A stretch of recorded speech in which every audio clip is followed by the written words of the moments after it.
and everything that I've been through. I really want to just focus on my lifestyle.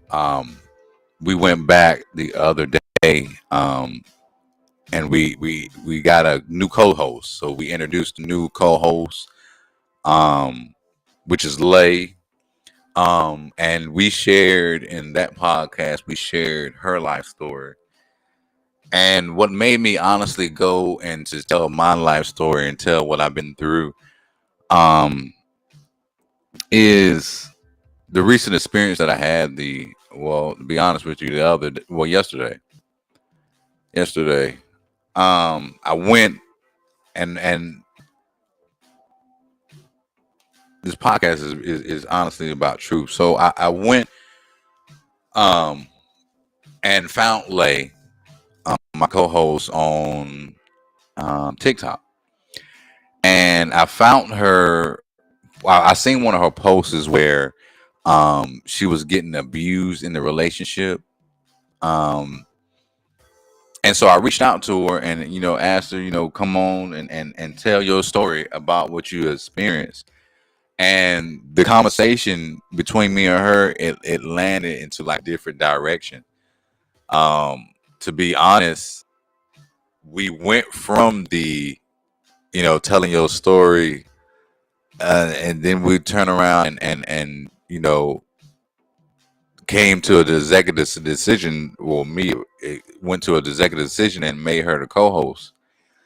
Um, Fast forward to yesterday, I was at work. One of my jobs, I do um installment for churches and different buildings and everything.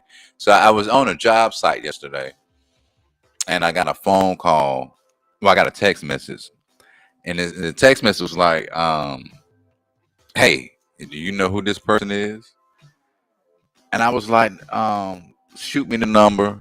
I'll find out who it is." So I went ahead and did some little investigation and found out who it was. And I found out it was the mother of my children that had sent her a message saying for her to call. And my co-host, she asked me, she what should I do about this situation? I'm not the type of tell people what to do. So I told her, it's really up to you how you handle the situation. But I feel like personally, I know how the mother of my child is. I know how um, crazy. I'm gonna use the word crazy that she can get. So in my mind, I was like, okay, whatever. It's one of her other things. My Shadija. I'm gonna just say the name. Shadija is the mother of my children. Shadija is the type that if I can't have you, no one can have you. And so, in order for anyone not to have you, I got to tell them everything that you have done in the 10 years that we have been together. And I've noticed in relationships or, business or partners or whatever, I've noticed that I will gain partners, I will gain co-hosts, I will gain individuals, I will gain cast members for the show. Not only for the show, for my to be my assistant, to all that. Now, mind you, before you start questioning me, mind you, now I've asked Shadija to do this before we end up on bad terms, before we separated, before all the divorce, before all that happened. But she felt like the business standpoint of me wasn't the right decisions I was making. She felt like you shouldn't get prime example. When I go to churches and when prime example, I wouldn't even put myself in it. When you go to Walmart, and you go purchase something, say a dozen eggs. You go purchase a dozen eggs, and the dozen eggs, now cost of eggs has went up, so the dozen eggs are now $9 a dozen. when it used to be like $3, $4. So not $9 a dozen. Now, from $4 to the $9 is a $5 difference. So meaning that in that $5, somebody has to gain another a bigger profit, and it's usually the distributor. It's usually that person, because it takes more for them to produce the item that they have. Same thing goes in small businesses. Same thing goes with any business. I said all that to say this because I was accused also of being a bad business owner. Been in business for 5 years. July will make 6 years. We'll be established in business. But I'm a bad businessman. So I want to just let air out, clear the air, because I feel like once I clear the air, I shouldn't have to revisit this conversation ever again, because it will be all laid out. Be all laid out. There'll be no questions about it. You take it how you want it.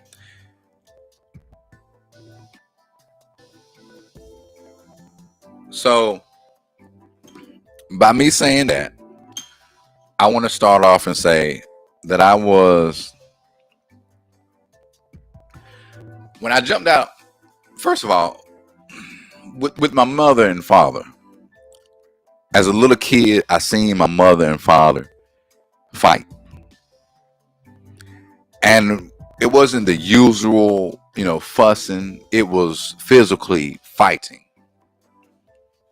And I seen that more often than some in a household. And I honestly believe I had to been like 3 or 4 years old, maybe 5 years old.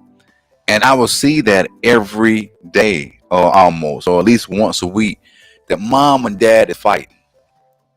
The last straw, I think, for my mother, my daddy came back home late.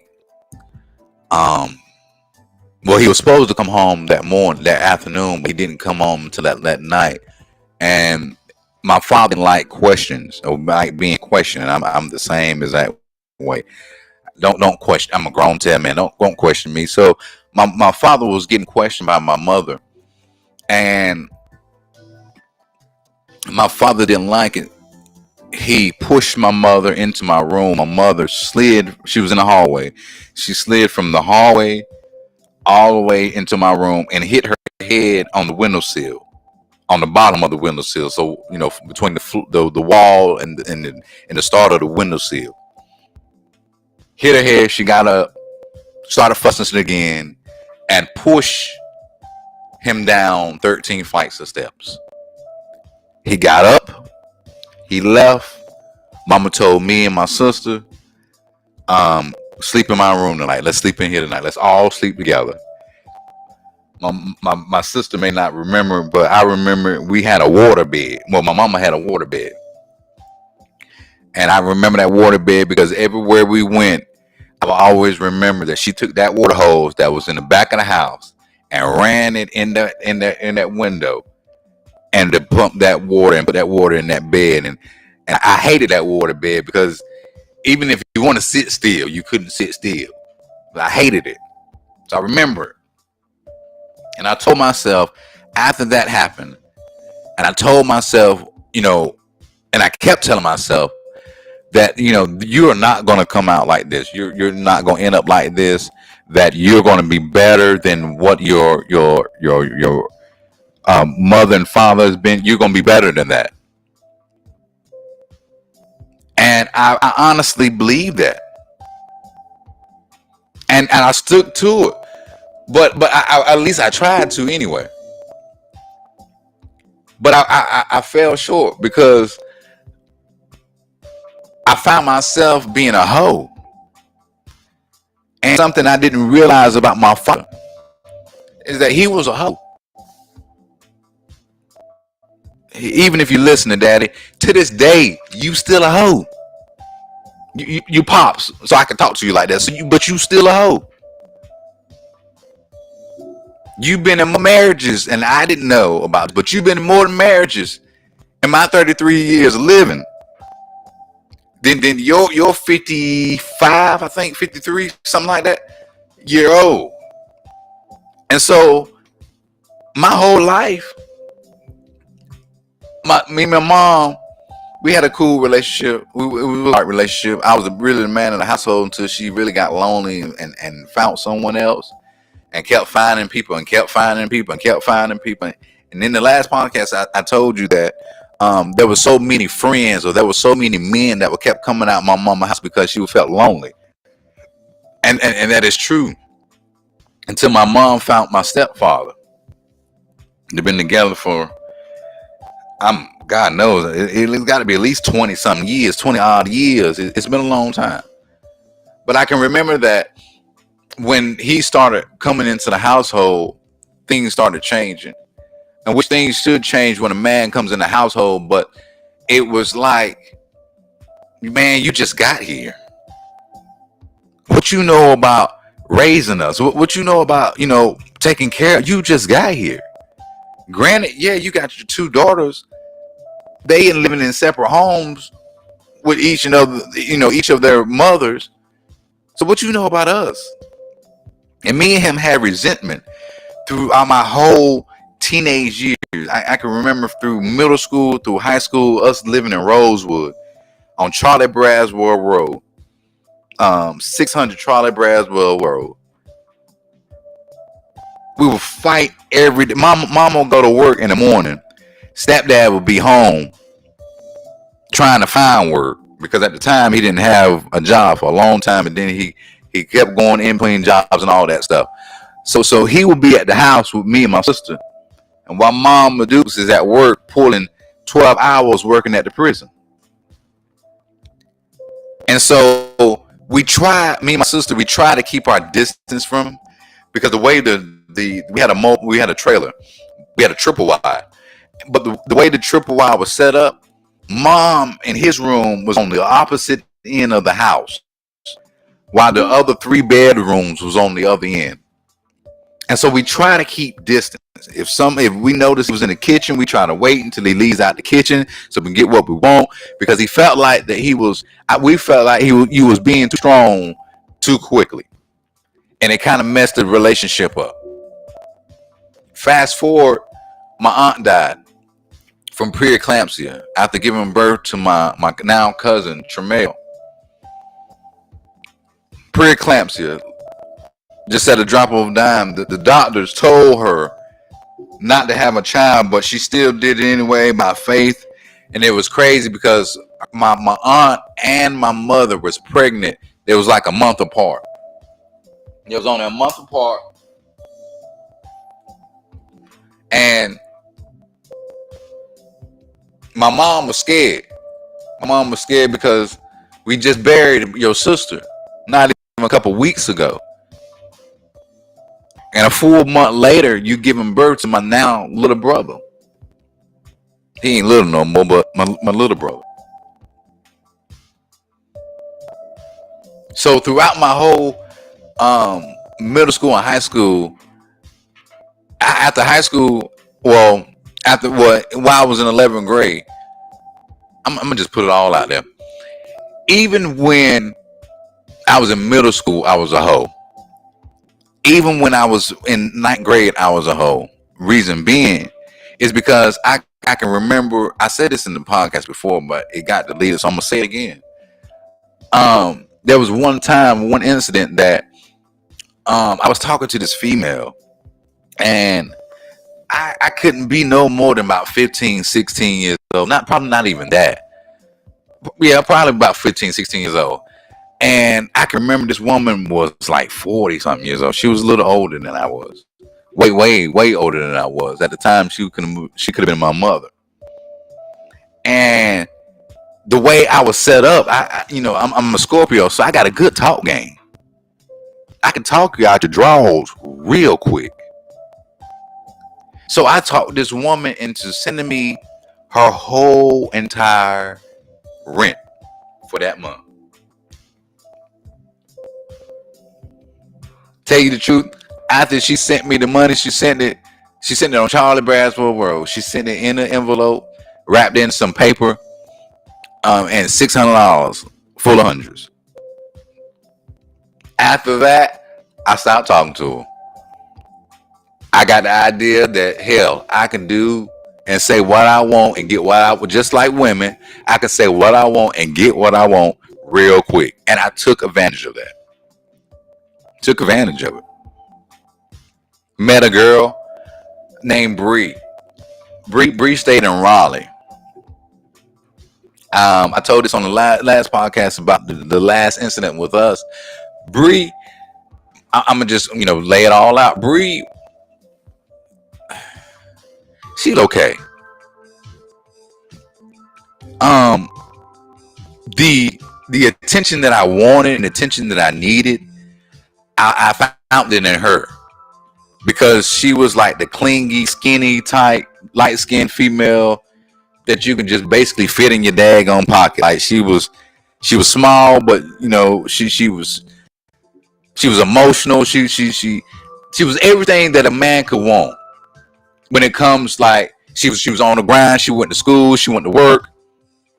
Even though she didn't have her own place, she still took care of everything. She was everything that a guy wants. Valentine's Day, we messed around and got in an argument. She wanted to go out that night. I didn't have the money. I had to come back to Goldsboro the next day to go get my taxes. It came on the 15th instead of the 14th. So I already knew we couldn't do nothing on the 14th because we broke. She ain't got no money, ain't got no money. So what I was gonna do, okay, we ain't got no money today. So what we're gonna do, we just gonna ball out tomorrow. If you want to go out to eat, we're going out to eat. You want to go to Frankie's, we're going to Frankie's. At the time, I got a car. I had my first car, which is a Dodge. It was a burnt orange Dodge. So, and it didn't have that many miles on it. So we could have went anywhere, girl. Ain't had no chick, no child. I was staying with her, her and her cousin, and we were just all right. All three of them, we were just all right. I found myself that I couldn't. The roommate, well, the female that we were staying with, her cousin. I found out that her cousin hadn't had no dick in a long time, and I'm the only guy that's in the house, so she tried to take advantage of that. One particular night, I went to sleep. I was asleep right beside Bree. Went to sleep right beside Bree and got a text message. Now, everybody know Bree sleeps heavy, so it would take a lot for her to wake up. So I was getting a text message, and it was her cousin in the next room telling me to come over. I was thinking with my dick, I'm gonna be honest with you, and came over. But I was so scared and felt so guilty that I couldn't get it up. I mean, booty laid out. She stretched out on the bed, ready for me. But I swear I couldn't get it up. Because I'm sitting here thinking in the back of my head, this girl gonna wake up. So I went, tried it, didn't work, went to bed, left it alone. The next day, Valentine's Day, we had a whole argument. And her cousin was the instigator. The same one that was trying to mess with me the night before is now the instigator in our situation. And our situation, it turned heated to the point that Bree got mad at me for words that I said, because I said I got a good talk game. I can make you mad. I can get them draws, or I can make you happy. That day I pissed her off. She threw an electric here at me as I'm walking into the room onto the bed. She threw it at me. I snapped. I grabbed her. I threw the heater, and I grabbed her and pinned her down. She kicking, biting, trying to scratch. Called the police. We went through the legal way. I went to jail for 72 hours. When I was stayed in Raleigh jail for 72 hours for assault by strangulation. That was my charge. Assault by strangulation. Um, because you threw a hot ass heat at me. I just snapped. This is the first time that a female has ever put their hands on me, and I snapped. I'm not even gonna lie. I snapped, and it scared her because I looked in her eyes as I was snapping. It scared the hell out of her, and it scared the hell out of her cousin, to the point I had to leave. I had to leave, and I understood that. And so we had to go to legal. My mom got a lawyer because that felony charge, she was not trying to make it stick on me at an early age. So we went and got a lawyer. We went through the whole court process.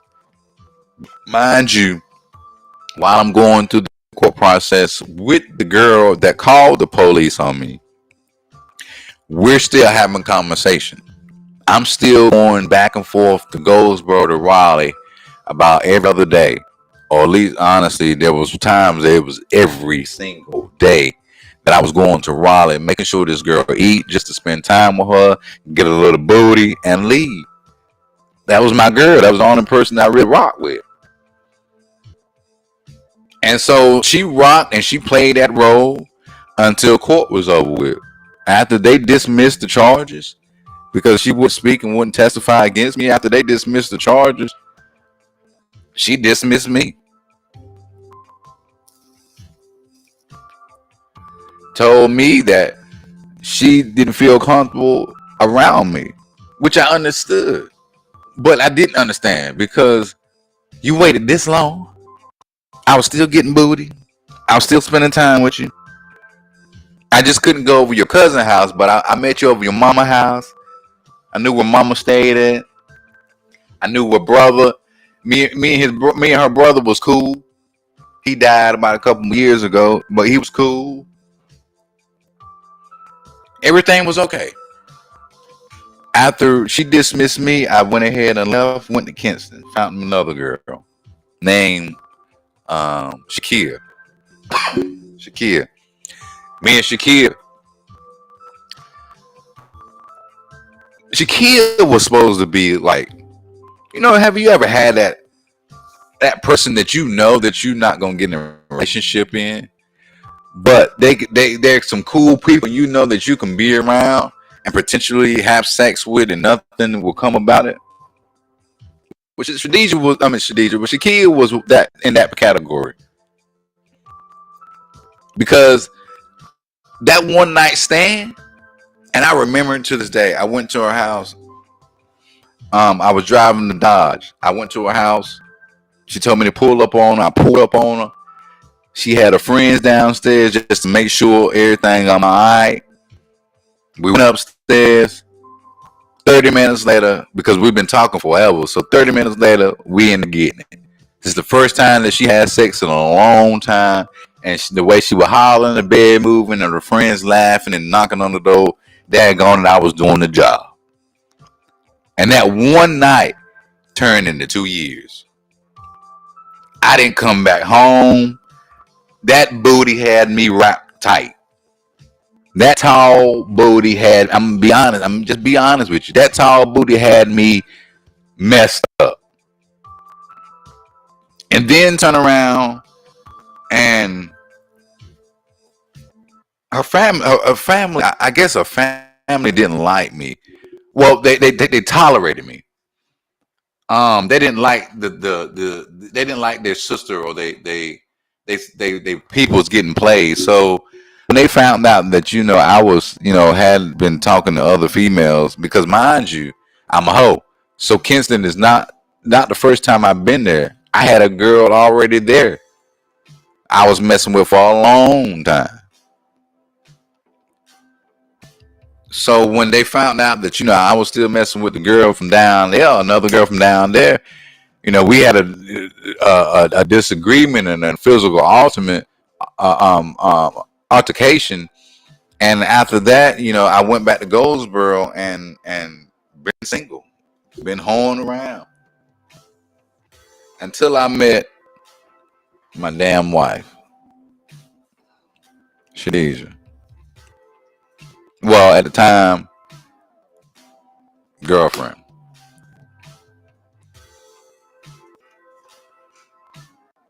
And with her,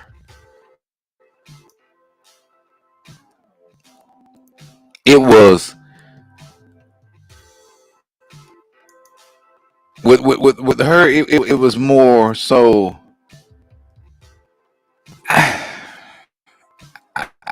I really don't. I really don't know how to explain it because when it came to me and her, when we first met, okay, for a long time, I'm. I think she was like 18, but her dad didn't really, agree with the whole boyfriend thing. And then she just got pregnant, and she was pregnant. Um, so daddy kicked her out. She went to her mama house. Her mama, she didn't really get along with her mom because she felt like she wanted to do what she wanted to do. And it's crazy because, yeah, I'm not even going. Yeah, I'm gonna go there. But yeah, because and it's crazy because mama was nasty, but she got mad at her daughter for being nasty. Well, got mad at her daughter for me being there or staying there overnight. When you leave the house and leave her there, and then wake up in the morning, you come in at 7, 8 o'clock in the morning, and you see me there, then you want to get mad. And that cycle kept repeating to the point that her mama just said, the hell with it, get out. And so I talked to my grandma. I said, Grandma Lucy, look, I got this girl. She homeless. She got a child. At the time, her child was 3 years old or 3 months old. And so I said, look, she just need a couple months. She needed a couple months. She done filled out applications for housing. She just waiting on approval. Can she stay? 3 months into that, the whole 3 months, we're arguing. We're fussing. We're bickering. We're fussing about one, I'm still talking to other females. And two, she was still talking to other dudes. Which I understand. We really don't know each other. We just really sat down and we really started, having a relationship per se. So I get it. You still got people. I still got people. That's cool. As long as those people diminish, everything is fine. But it didn't. And so we fought. We fought. We fought. We fought. We fought. And we fought. To the point that Grandma Lucy said, get out. Get out. We went to great grandma's house. My Grandma Lucy grandmother. Excuse me, my Grandma Lucy mother. We went to my great grandmother's house. Stayed there. We stayed in the back of the house. So if you really, if you ain't stomping in the back of the house, you really won't, because you couldn't hear nothing. Arguments, none of that. You really couldn't hear nothing. So we stayed in the back of the house, and that got worse. We both found out that 87-year-old, well, excuse me, 86-year-old, 84-year-old really couldn't hear back there. All she would hear is us stomping and hitting the wall. We fought even harder. Fought even harder. Mind you, I'm still doing me because I'm in this relationship and this thing like, nigga, this ain't gonna work out. So I might as well just keep my options open. I'm here for you, but I'm still gonna keep my options open. And so I did. After getting kicked out of 3 places now, your mama house, my grandma house, and my great grandma house, my uncle dies. Uncle dies, and now the house that was my great great grandmother's, that my uncle was staying in, is now available. And my grandmother, and we're gonna talk about family secrets on the next podcast. But my grandmother, um, had the house in her name. And she told me once my uncle died, well, while my uncle was in the hospital, because he was in a hospital and rest home for like a year and some change. While that was all taking place, everybody had moved out of the house and it was just him staying in the house. So she told me while he was in the hospital, look, clean up the house. You can stay there. I don't want the house to fall apart. I want to keep it in the family. So stay there. And so that's what I did. I stayed there and still here 6 years later, still here. Moved Shadija in. Mind you, now we are in, now I was born, it was Quran. So Quran was in the latter part of my great grandma's house and it's getting kicked out. She was pregnant then. It was crazy because we would argue all the time, but afterwards we had sex. It was like it was a demon. And to be honest with you, I sat down and thought about it. Like we were, I mean, look at us. I mean, look at, first of all, look at me. When you have sex with someone, you actually, they're actually taking something from you and you're taking something from them. And that energy that is in the room can affect you for the rest of your life. And that spirit, that whatever they are dealing with, can affect you for the rest of your life. So if you let it. So I got to think about it. Like, you know how many rooms that I done went into, hotel rooms I done went into and bought. You know how many houses I done snuck out from the front door. You know how many houses I done snuck in from the window and left out the front door. You know how many houses I had to sneak in and out the window. So I was doing it. Car action. My granddad had a Chevrolet truck, a baby blue Chevrolet truck. It's Carolina blue. Man, if that tailgate, no, I take that back. My first car with my grandfather when I stayed with them alone as a kid at 16 years old. My grandfather gave me my first car. It was a truck. That white Toyota truck. It was a one seater. As that tailgate has seen so much booty. Hell, the inside of that truck, as small as it was, because I can even remember I'd done it in school parking lots when it was dark. I was a hoe. And so them spirits were just riding me. And they were riding me good too. And so I'm sitting here now in a relationship. One child of mine's, two of them are. One, Naraya, is already born. And then my other child, my son.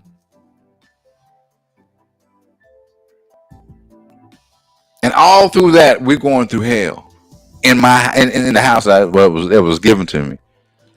I have been disrespected so many times. Now, mind you, in these 10 years that we've been together, that we was together, the whole decade of my life, whole 10 years, we done had 6 threesomes. We had females playing house with us for a couple months.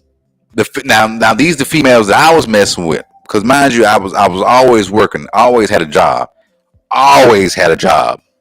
There was always, it was one point for about a year and a half that I wasn't working, but I always had a job.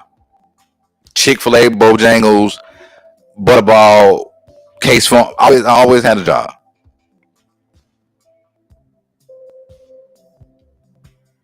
But I got disrespected, called out my name so many times, abused physically, mentally, emotionally. I was weak in my own house. I don't know if a man is listening And have you ever been in that predicament where you're the man of your own house? You got everything. You got the money. You got the power in your house. But if everything will line up in your house, you will believe and you will think in the back of your head that that will be the perfect life. That's how I felt. Because I'm the man of my house. I got these kids. I got this responsibility of the house. I got this responsibility. I was a father. I got this responsibility as a boyfriend at the time. And I got this responsibility of just being a business owner in itself, or trying to get my business off the ground. Because I'm also a photographer. That's what made me get in the business of, social media and all that. I started out as a photographer. Still know what I'm doing in that area. Still got pictures. Still, I was the bomb in there.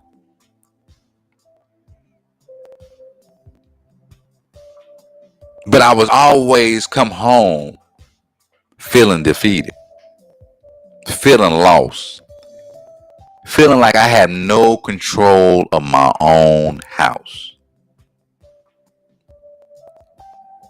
And as ladies, I don't know how you think that will feel or think that feels to us, but I'm gonna be real honest with you. That hurts.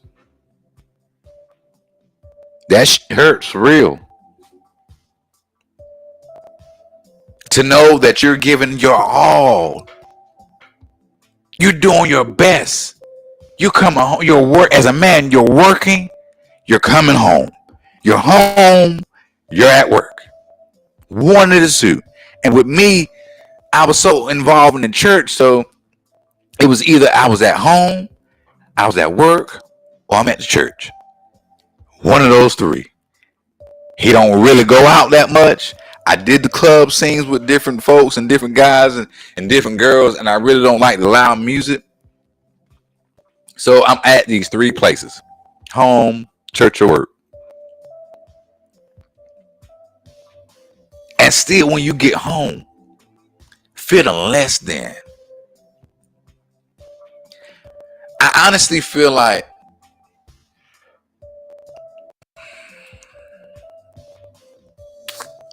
that in order to have a good relationship, you have to have a good relationship with your parents. What you mean? In order for you to, as a, I feel like in order, or as a man, I feel like in order for you to have, or for you to be that person in that relationship that you should, you need that mother to show you how to nurture, to show you how to be kind, to show you how to be firm, strong, and have your man dependent on.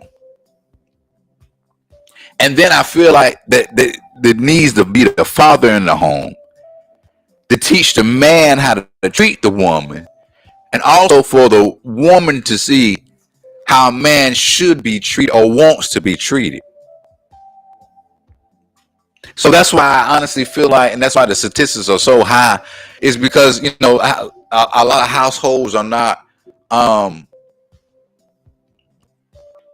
having two parents in the household, because it started at home, and a lot of us miss that message at the house. We miss what grandma was trying to tell us while she was cooking that cornbread Sunday morning. Or if you had like my grandma, she already had a Sunday dinner already cooked before church even started, because she knew that her man was gonna be hungry. We have lost that touch. This society has really taught these women today to be strong, to be independent, to be the masculine person in the relationship, to be the dominant person, to have your own money. If the nigga don't have, I can say it, if the nigga don't have the bag for you, then doggone you don't need him. What about your own bag? I asked a woman the other day on TikTok. She was like, it's a trend that goes on that this boy been in my DMs, and she was like, but he ain't got no money. And I asked her, what do you bring to the table? And her answer was like, she brings a lot to the table, but she couldn't really name what she brings to the table. And a lot of females today in these relationships does not bring nothing to the table but booty.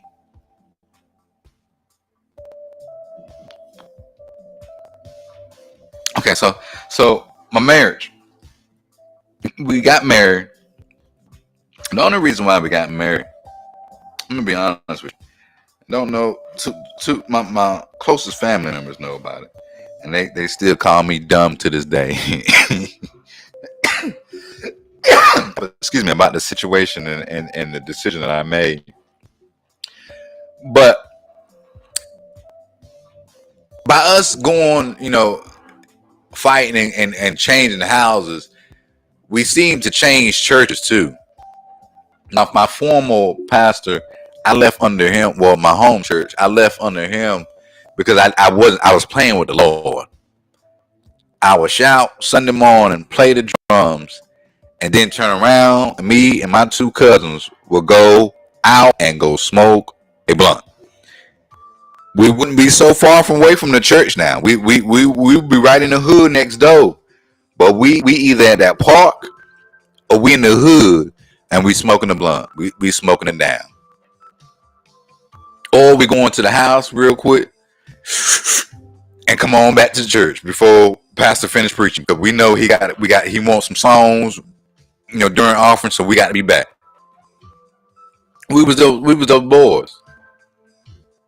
So I left there. We went to a different church under a lady preacher. I'm not gonna mention names, but we these people know, if they know me, they know who I'm talking about.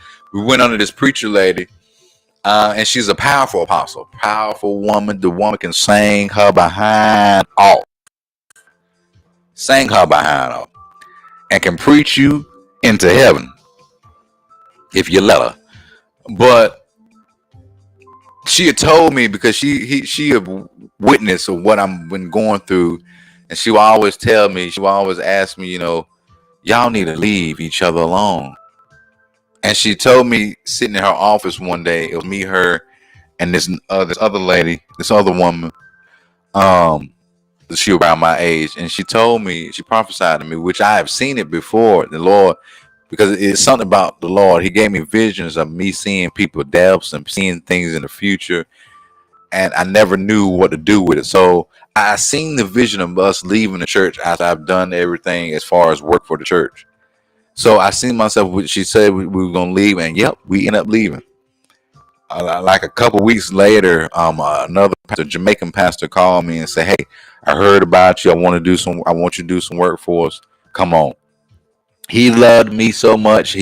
Because he never really had a son in his, had a son. So he really loved me so much. He did anything I wanted. I did anything for this man. And he told me, and this is where the marriage came from. He told me, in order for you to get your preaching license, because at the time I was a preacher. I was preaching for a long time. Been a preacher for a long entire time. But never really, I was scared. You don't play with the Lord, and I was playing with the Lord, so I refused to stand up on the pulpit. So I didn't preach for a long time, but I was been a preacher for a long time. So he was like, in order for you to get your preaching license through the African American Methodist Church, you have to get married. Now, I felt like it was a bad idea because we've been going through hell. The only good times that we have is when we leave the kids back in our hometown, and we just go out on vacation. That's we don't, and that's when we really don't. That's when we enjoy life. It's crazy because we enjoy each other company when we didn't have the kids, when we didn't have stress, when we had money, the things that we wanted to do, we can did. That's when we had a good life. So I told this preacher, look, man, and he knew that, and he was trying to counsel us and be like, it's okay that men and women still go through this, but y'all can be counseling and all that. So I said, cool. I can kill two birds with one stone. I can go ahead and get my preaching license under the African American Methodist Church, which I found out later. I'm glad I didn't go that route because the way that y'all built, and that's another conversation, is crazy. So I went. We got married. We got married at the courthouse. I think a week or two before the 27th of December, and we went up there and got married. A guy, I was a president of Wages Policy Council and Parent Committee and all that. So I knew people, and I still know people. And so one of the guys that I knew came up there to be my witness, and her mom came to be her witness, and we got married. The 27th of December, that's when we officially did it in the church. But even then, and my best friend was my best man, and her best friend was her maid of honor. But even in that, like, even in the wedding, like it didn't feel like it was love there. First of all, like I said, I done had three threesomes, or six threesomes.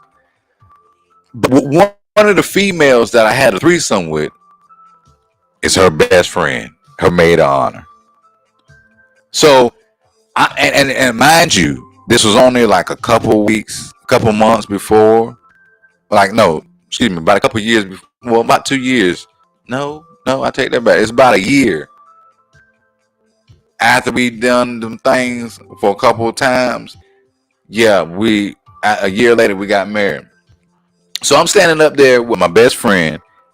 He over here on my right hand side, laughing in the back of his head because he already know you got this girl that's been trying to be your wife, and you done had your girl and the girl best friend.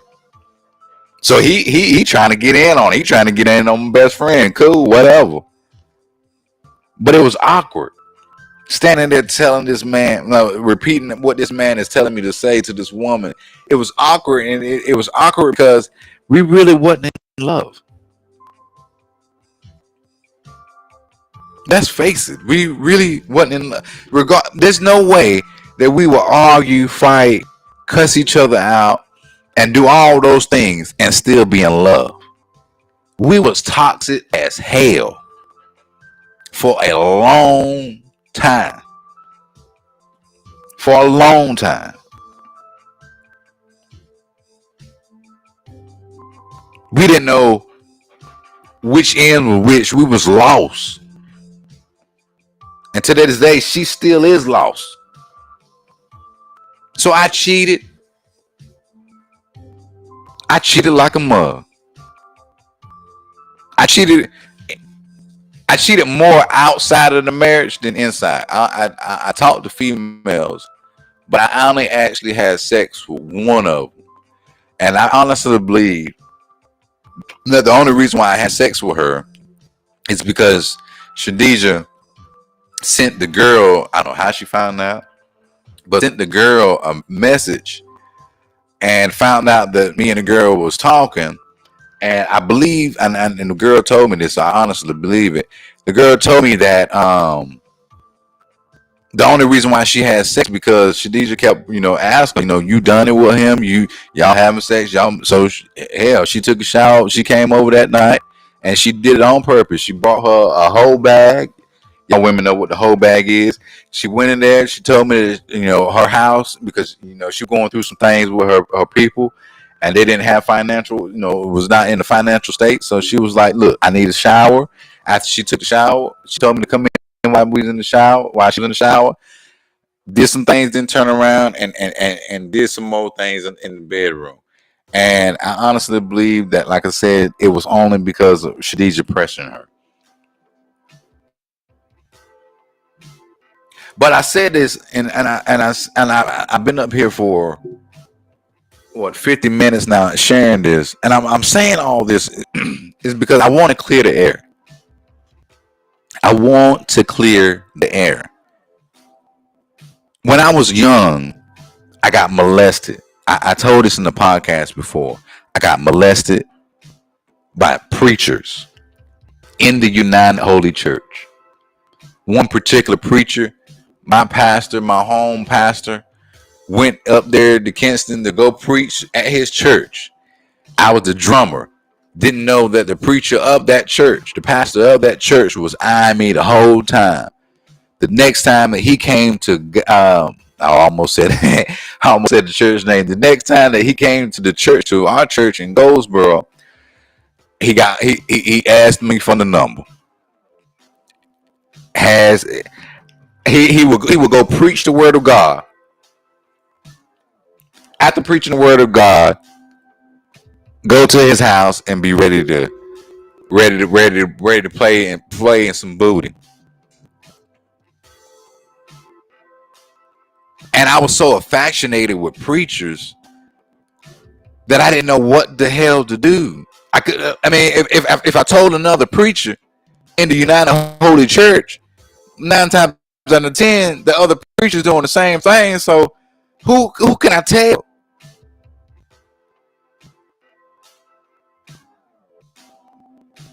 So, and it wasn't just him. It was more preachers. It was preachers. It was choir directors. It was choir members. It was musicians. And at that young age, between 13 and 16, I didn't know. Thank the Lord I got a car, because that car changed me into wanting some booty and wanting some females. But yeah, I done it. Yep. Young age, didn't know what was right or wrong. In the church. I want to make that clear. It wasn't in the street. It happened in the church. Around other preachers.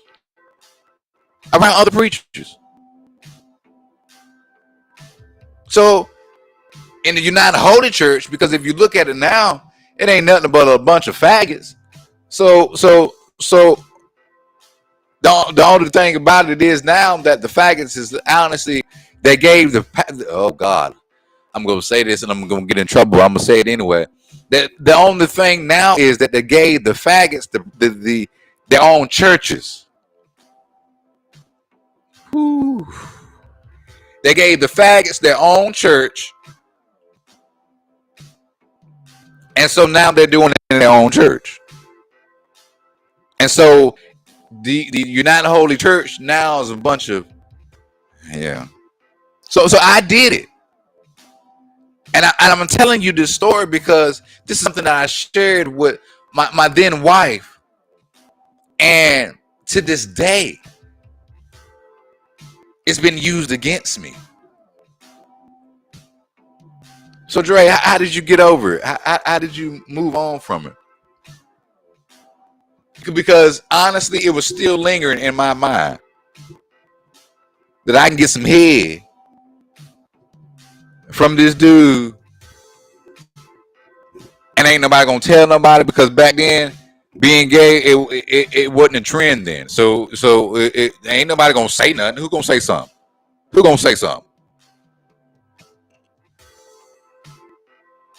So as I'm hoeing around, I'm talking to dudes because that's what I'm used to, but I'm having sex with females. One particular day, my grandma kicked my great grandma kicked my Shadija out, and she kicked her out, told her not to come back. And so I was lonely. At this point in time, I didn't have a car. I had a car, but I mean, where was I gonna go? I was lonely. So I told Shadija, "Listen, I'm lonely. I just want some head. Really, that's about it. You going about your business or whatever." She was saying because at the point in time she had a baby, the first child. So at that point in time she was like, she couldn't move, she couldn't go nowhere, and which I understand. Yeah, hold on. I'm podcasting and on YouTube and Twitter and Facebook all at the same time. So the podcast gonna give me 30 minutes. So every 30 minutes I got to pause it. But I got y'all. I got y'all. Give me a second. Give me a second. So back to the story. So we she was like, okay, so I couldn't move, she couldn't move. So she was like, okay, I was like, well, look, because we ain't that my boyfriend and girlfriend. I was like, look, bring somebody over, send somebody over. So you know people, you talk to people.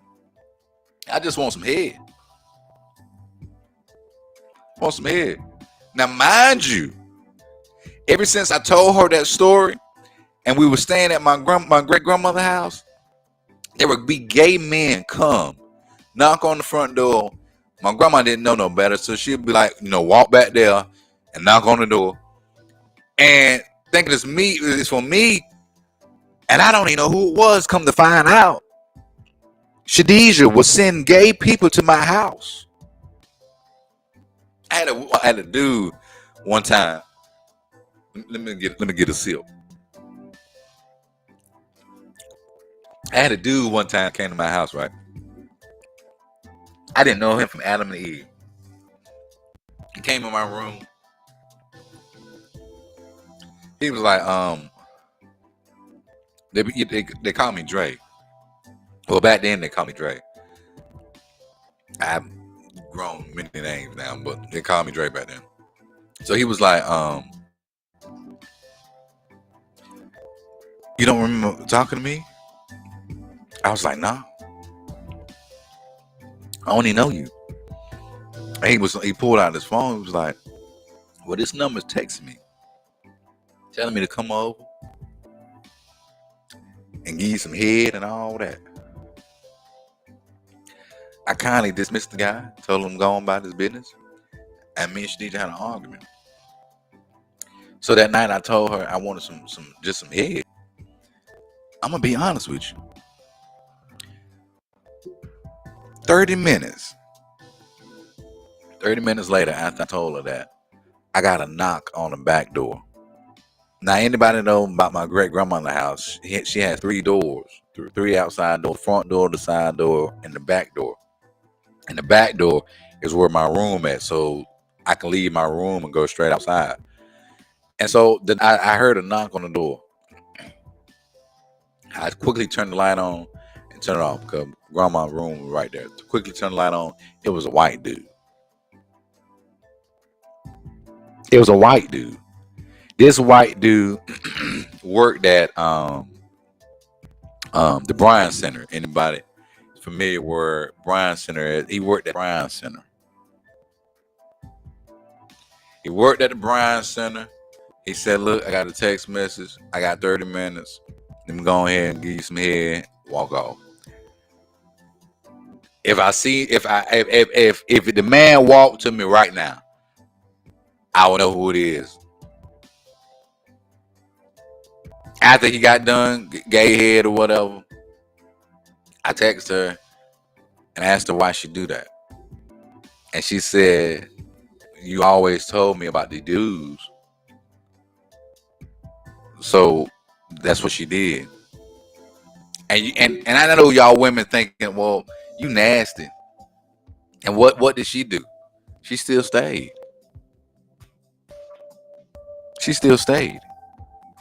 Invited dudes, invited females over to have sex with me when she couldn't, and she still stayed.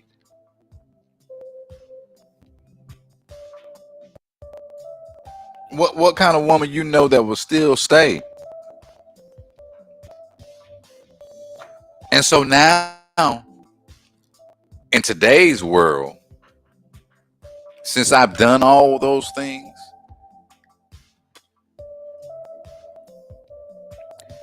now I'm gay in Shadid's eyes. And the whole world needs to know about it.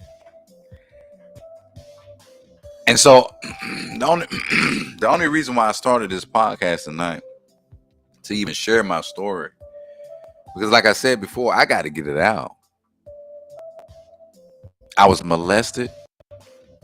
I've been talked about. Back then, in younger days, I was bisexual. You might well say it, because I mean, I enjoy. I didn't give it. I enjoyed getting it.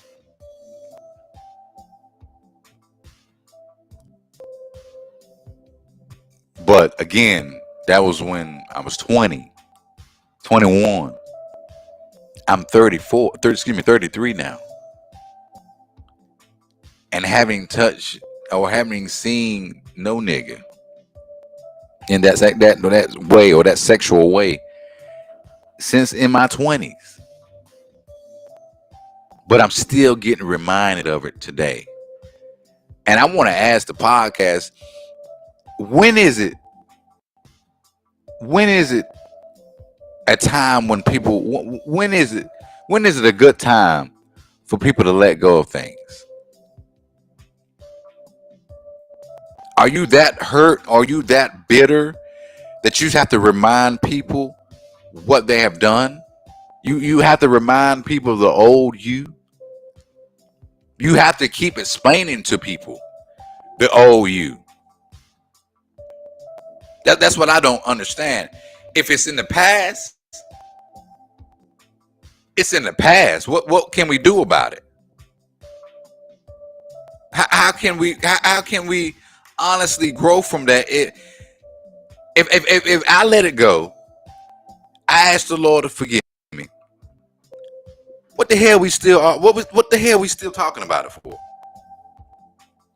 Why the hell we still mentioning it? Why is it still going on? Like, I don't understand it. I have cheated. I have lied. I have played both fences. I have played both sides. I played the victim and I played the accuser. I done it all. But why is that still my story in people's eyes? Shadidra right now to this day has, I don't know, because I don't know, my co-host hasn't even talked to me. But I say that because Shadidra has really messed up my life.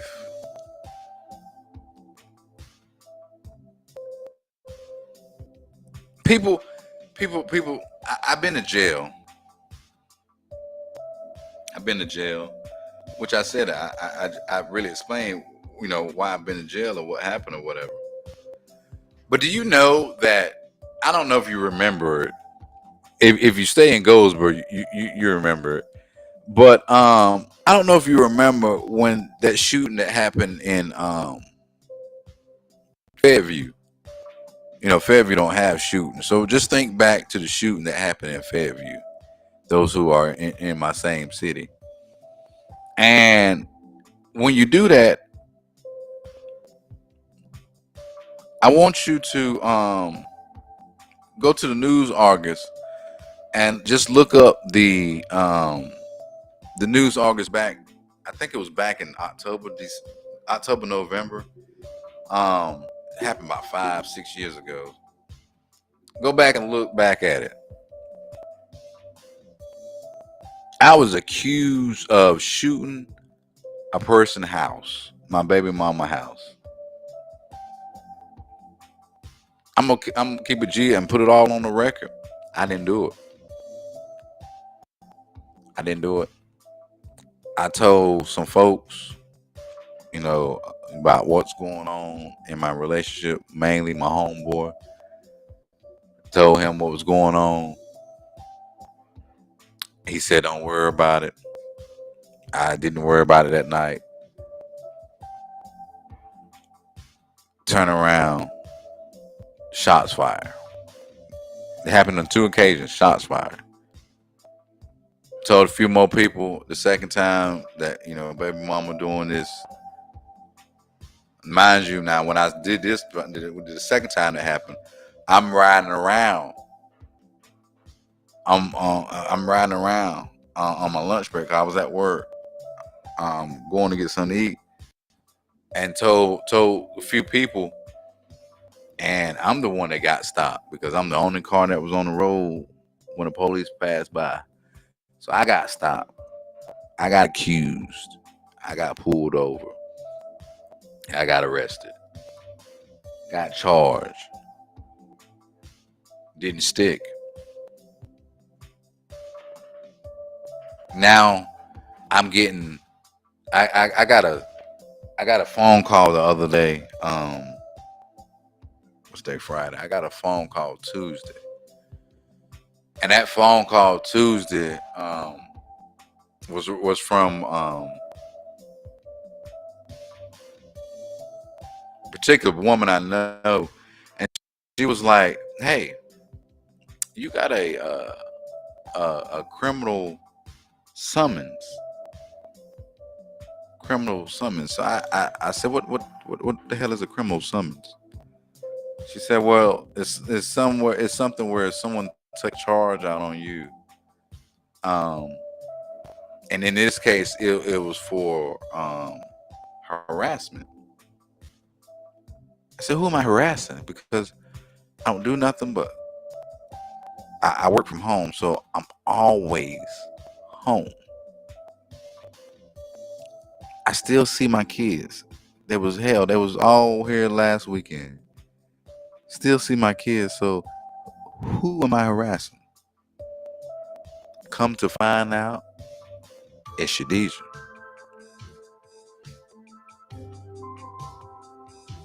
Harassing. And the only reason why she stuck the charge out of harassment is that Tuesday morning, around like 10:20, 10:15, 10:20, something like that, I get a bang on my window. Damn, they're about to break the window. Open the door. I know you got somebody in there. Open the door. Mind you, I'm in here by myself. I didn't open the door. I'm not gonna start no bull. You're not gonna start no bull. I'm just waking up. Hell, I've been up all night long. But yeah, majority. I've been up all morning, basically. Majority of the morning, about 4 o'clock that morning, to be exact. So I'm tired, and I got to go to work in about an hour and a half. So I'm getting all the sleep I can. So I'm not opening the door. If I open that door, it's gonna be pushing and shoving me in my own house, fussing at me, cussing at me, disrespecting me in my own house. So I didn't open the door. That day after, I get that phone call. So my question is, why?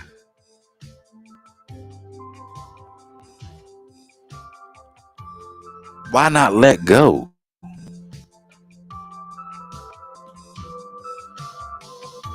Why not move on?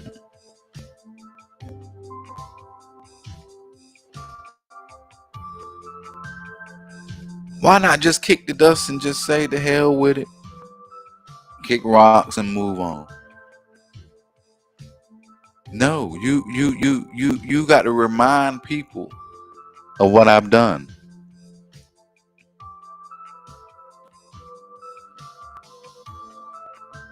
You got to remind people of the things that they know. Why?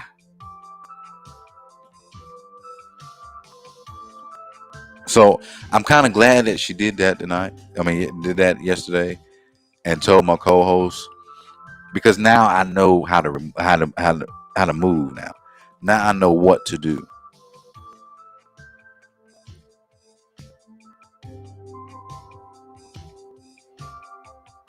Been separated, been divorced, been married,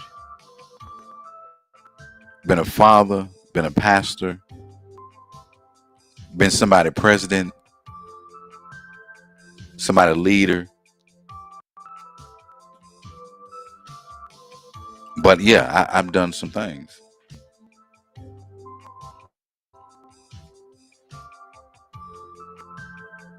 Done a whole lot of things.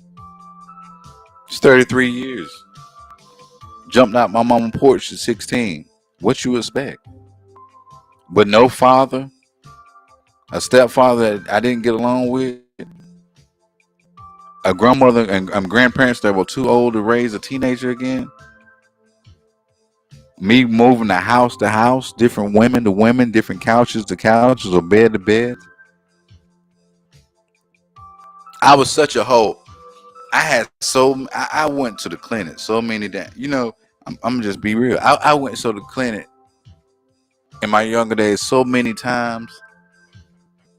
I got embarrassed to go to even in the clinic that's in my own city that I drove 20 to 25 miles outside of my city where no one knew me just to get clean, just to get checked, just to even lie to those folks because I already know that nigga you done had sex on top of sex. I was a dirty dude. I would have sex with you in the morning, find another female a couple hours later or that same night. Sometimes washed my balls, sometimes didn't.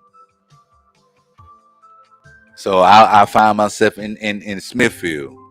Hell, I said in Smithfield, lying to them white folks saying, look, I feel itchy. I feel a discharge. Go ahead and give me them pills. And 9 times out of 10 wasn't, well, 7 out of 10 wasn't feeling no kind of side effects or nothing. I just knew, nigga, you a nasty nigga, so you need to go get checked out.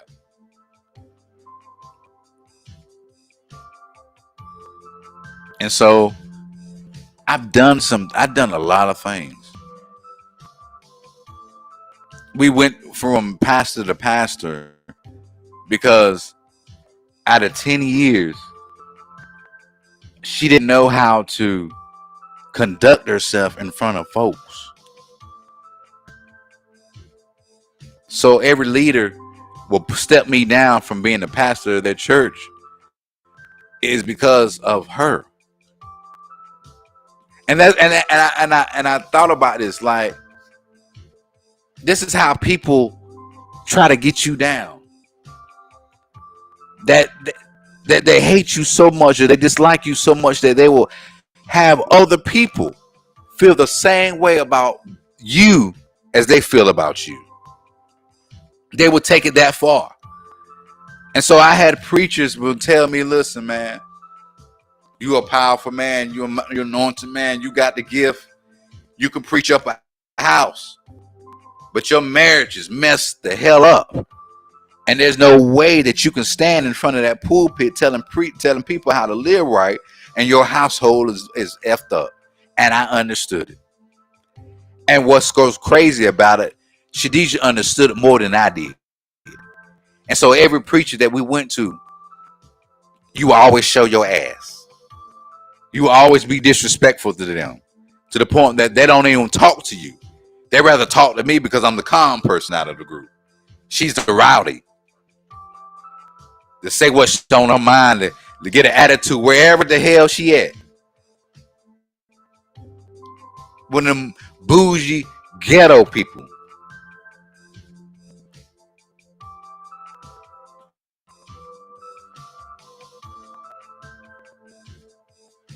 And so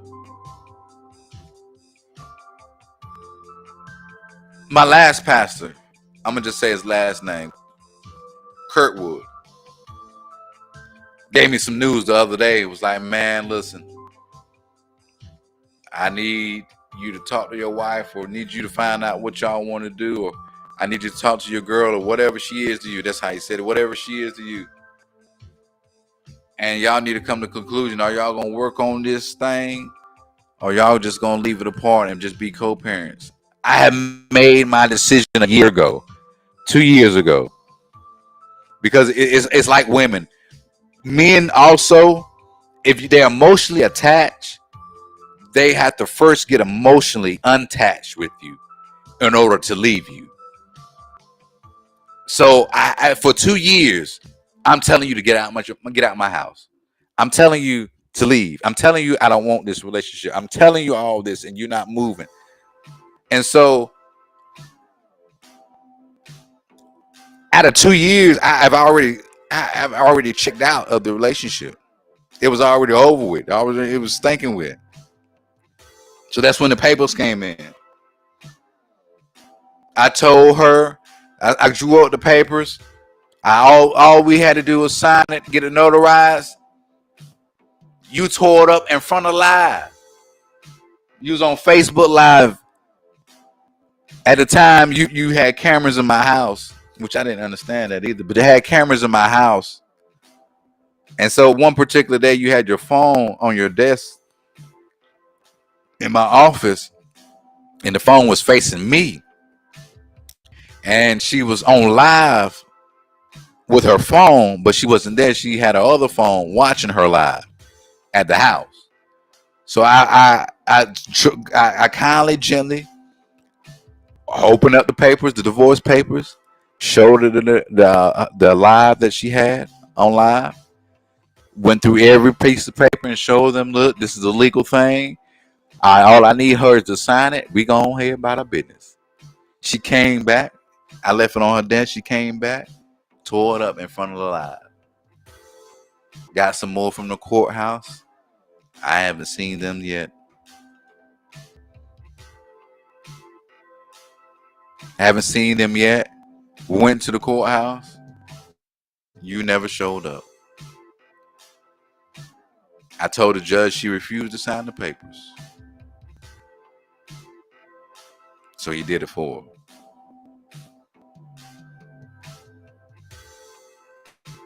But now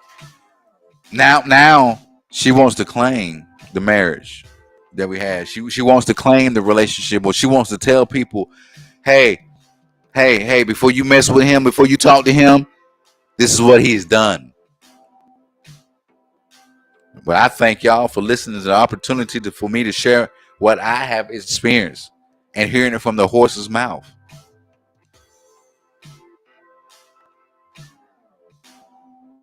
It's nothing like hearing good news or hearing news directly from that person. I cheated. I lied. I dishonored the marriage, dishonored the relationship because I didn't want it. I felt like it was a waste of 10 years and still feel like it to this day. Honestly, if I wouldn't have went down this road, I wouldn't be where I'm at now. And I don't say that as a cliche, and I don't say that in a good way. But I would honestly be a different person, wouldn't have the kids, and still would be doing me, living life, my best life. But now I'm fighting with my co-host and the mother of my children, over some stuff that I didn't mention, that I feel like that I don't have to repeat what the hell goes on in my past. Why do I got to keep reliving it? It's over with. Move on. And maybe this is for somebody that you in that petty relationship right now. Move the hell on. Get over it.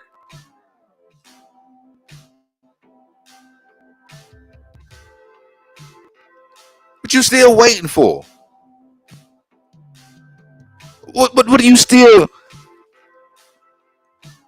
bringing up past Get the hell on.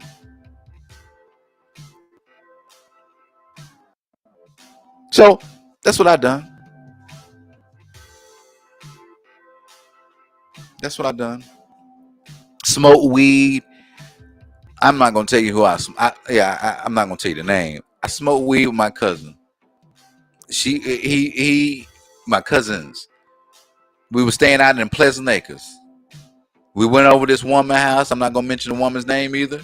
Went over to the woman's house. They said pass him the blunt. 13. No, it was like about 16. I was in and out of homes. 16 years old, smoking a blunt. First blunt, I sat right there in that living room. Didn't talk to nobody. Just felt that highness. And I've been smoking since the 15 years old, since 32.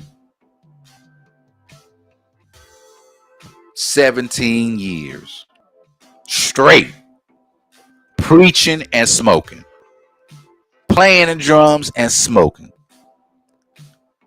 teaching the word of God, a Bible study and smoking. And the Lord got me on that too, because I found out I couldn't do that. I could not function and preach at the same time and smoke and be high at the same time. But I did it. Play with God to the highest.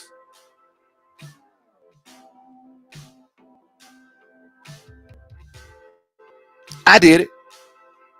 Ain't ashamed of it. Ain't proud of it. But I did it. Lied on documents. I did it. How many times you went to jail? Oh man, I went to jail like 7 times. 7, 8 times. But pull my name up and see how many charges out of those 7 I got. Out of 7 now. I've been to jail for shoplifting, and it wasn't even me that was shoplifting. It was the person I was with. I was in jail for like I said, for that felony assault. Dismiss. I went to jail, did some time over some stolen goods from errands that somebody let me use, and then lied and got mad and lied and said that I stole it. So they told errands, and errands got on me. Dismiss. Heck, I just got my furniture set from errands. The same people. I did it. Got so many mug shots right now. I did it. Yep. I was on probation before for that shoplifting because I had a clean record. They really couldn't do nothing with me, so they just put me on probation. Paid it off. Smoked weed, smoking while I was on probation. Took drug tests every month and still failed.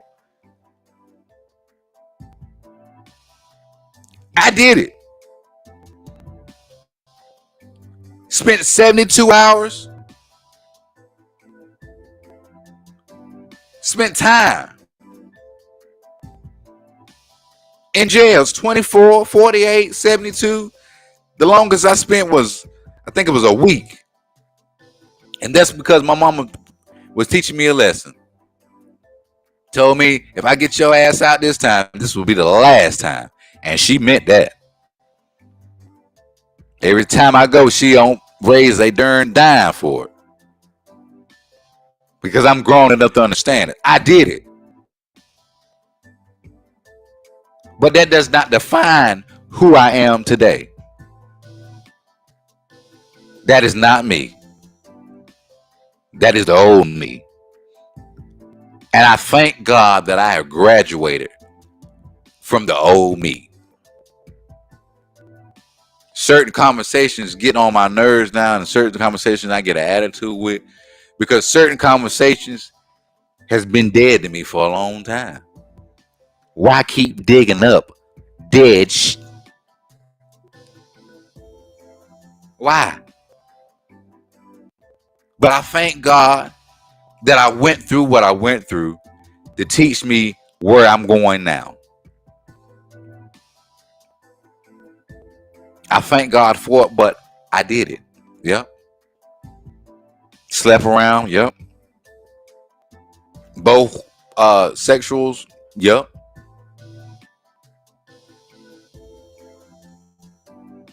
But that's not me now.